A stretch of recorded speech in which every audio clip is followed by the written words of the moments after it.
Quand l'histoire politique du cacao en Côte d'Ivoire se raconte, ça donne Cocaïans, naissance d'une nation chocolat aux éditions L'Arche, le dernier ouvrage de Gauze. Bonsoir Gauze. Bonsoir. Non ma fille, nous on produit le tiers du cacao du monde depuis des années, mais on n'est pas fichu de fabriquer tas de tablettes de chocolat. C'est ce que vous rapportez d'une discussion, alors non pas avec votre fille, mais le message est adressé à vos propres enfants. Bah, tout à fait, à tous les enfants de Côte d'Ivoire d'ailleurs. L'idée c'est de... J'invente rien quand je dis ça. L'idée c'est juste de remettre devant les yeux de tout le monde la réalité, quoi. Il y a plus de colonisateurs, il y a plus de domination coloniale au-dessus de la tête de nos dirigeants et de nous-mêmes.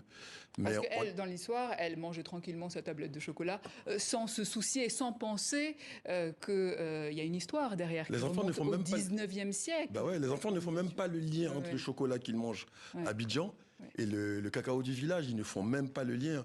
Alors, imaginons, il faut même pas imaginer le 19e siècle ou le début du 20e siècle. Ils peuvent même pas imaginer que ce pays est vraiment le fruit de l'arbre de cacao.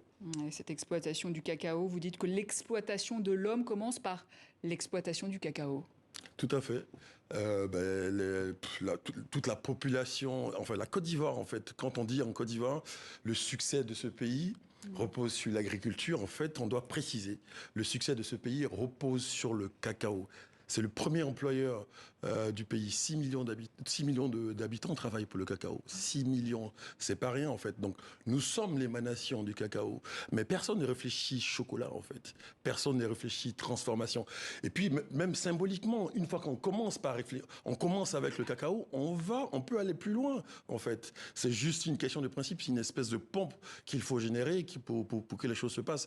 Et donc le plan de ce livre-là, c'était de rappeler, en inventant toute cette situation, de rappeler à tout le monde, à tous, de part et d'autre de la Méditerranée ou de la barrière du capital, rappeler à tous que le rapport est biaisé en fait et qu'il faut rétablir de la justice. Et que ce livre, c'est un véritable plaidoyer pour la transformation du cacao. Le kilo de cacao sera payé, vous dites, 4 francs aux planteurs européens, donc c'était à l'époque, et 2,60 francs aux planteurs africains. C'est ça l'histoire. Ouais, en fait, ce qui se passe, c'est que même les premières revendications politiques viennent des champs de cacao, en fait. Houphouët-Boigny,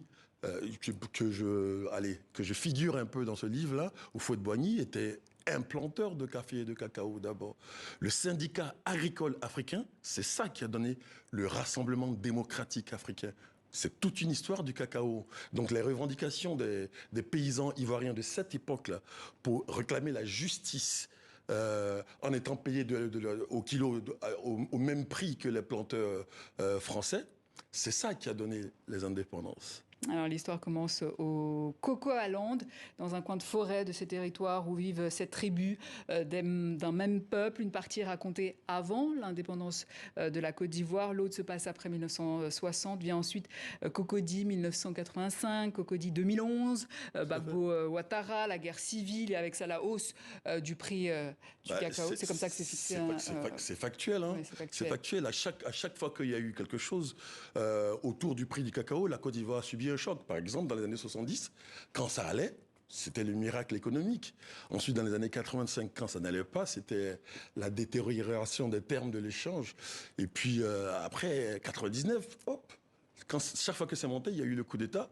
2002, c'est pas du complotisme. 2002, pareil. 2010, 2011, pareil, quoi. Donc, en fait, il faut qu'on accepte que ce truc-là nous pose des problèmes ou nous donne du bonheur, quoi. Et donc, il faut qu'on l'accepte et qu'on aille au-delà. Pourquoi j'ai écrit Cocoyan, en fait, ça donne l'impression d'être cocaïne et tout ça. Et d'ailleurs, il y a le jeu de mots, là, derrière.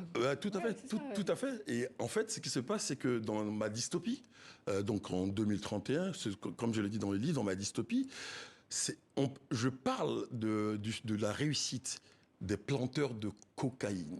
Ceux qui plantent encore la cocaïne, qui est un produit totalement illégal. Ils ont monté des fortunes immenses. Ils ont montré des puissances financières incroyables. Il n'y a pas un seul milligramme de cocaïne qui est vendu dans le monde illicitement qui ne vient pas d'Amérique latine. Mais par contre, donc on peut, si ces broussards, ces gens qui n'ont pas d'université, qui n'ont pas Amadou Kourouma, qui n'ont pas Jean-Marie Adiafi, si ceux-là ont pu monter ce modèle-là, Pourquoi pas la Côte Pourquoi pas d'Ivoire nous, un État organisé sur le cacao? et fabriquer votre propre drogue, qui est le chocolat.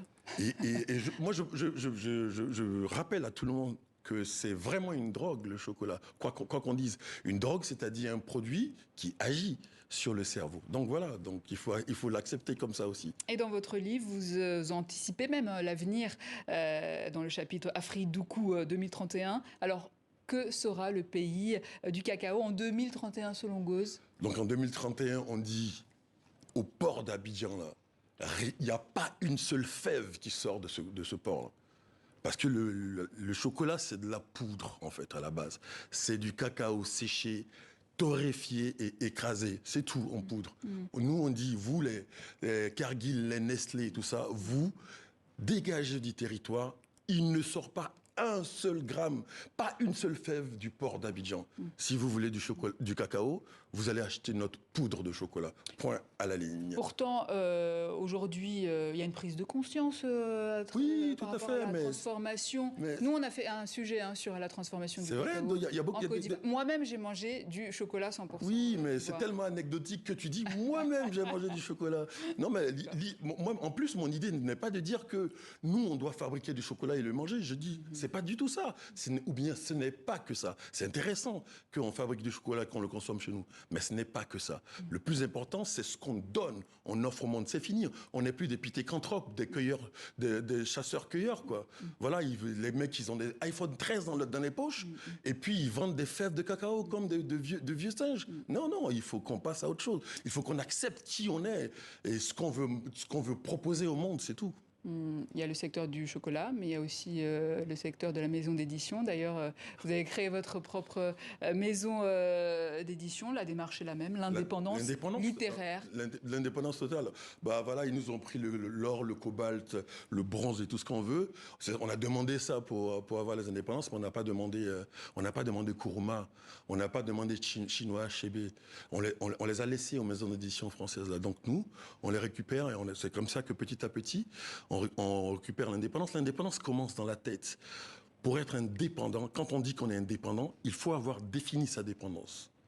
D'accord? Et personne, ça c'est le péché originel des parents. Ils n'ont pas défini de quoi on dépendait. Nous, moi je peux te dire de quoi on dépendait. On ne dépendait pas du café, on ne dépendait pas de l'administration française. On dépendait de la beauté du geste. On dépendait de l'émerveillement, du ravissement permanent. C'est ça notre contribution au monde aussi. Je ne dis pas juste qu'on est là, béat, qu'on ne sait rien faire. Non, non. On a transformé le monde par notre culture. Le jazz, le rhythm and blues, l'art moderne, Matisse, Derain, Modigliani, ils ont regardé des statuettes africaines. Voilà, donc il faut qu'on assume ça. Donc moi j'ai récupéré aussi l'indépendance des œuvres. Et puis je ne suis pas seul. Le mouvement commence à se créer un peu partout. Au Cameroun par exemple, ou bien au Sénégal, ça commence à venir. On commence à créer des maisons d'édition véritablement indépendantes. Mais d'ailleurs, vous n'avez pas publié chez un éditeur africain. C'est ça qui est intéressant. Et pas chez vous non plus. Si, vous allez le faire. Je vais publier chez moi, mais ce qui est intéressant, c'est que du coup c'est moi qui choisis ce que je publie, quand je le publie, où je le publie. Et comme votre esprit indépendant fourmille d'idées, un dernier mot peut-être sur vos projets de scénariste. On a 30 secondes, il nous reste 30 secondes. 30 secondes, là on va tourner Niabla avec Alex Ogou. Et ensuite le projet qui me tient à cœur, c'est Clash, une histoire du coupé-décalé entre Abidjan et Kinshasa. Et en dernier, sur TV5, là, bientôt va passer Ici c'est Babi. On attend ça avec impatience. Voilà, il faut diffuser Ici c'est Babi, ça va déjà fou. Chocolat aux éditions L'Arche. Merci Gauze d'être passé dans nos locaux sur TV5 Monde.